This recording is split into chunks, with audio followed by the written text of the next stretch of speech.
Assalamualaikum warahmatullahi wabarakatuh. Selamat datang dan selamat berjumpa lagi dengan Jaya Teratai. Pemirsa, hujan deras disertai angin kencang melanda wilayah sekitar jembatan Suramadu pada hari Senin tanggal 27 Desember 2021 sekitar pukul 14 waktu Indonesia Barat.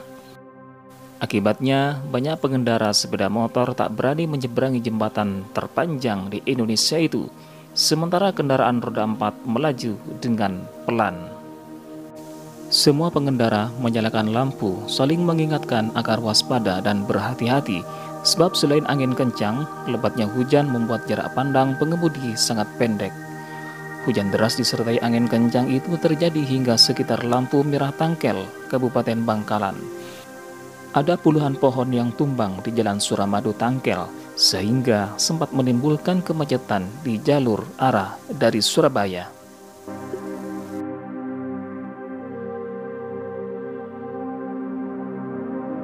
Hormat nih kak mas, ada mas di gula, becek boleh nih kak, hanya separuh.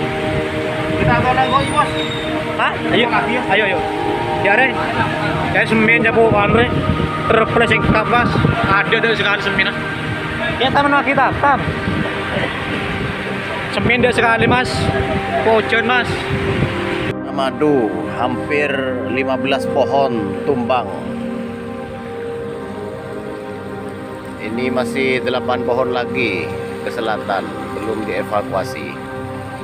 Ada mas, kak bukan, ada jadi Suramadu, ya kak Kapi. Ada ya kak Kapi, untung tak mereka motor. Cor.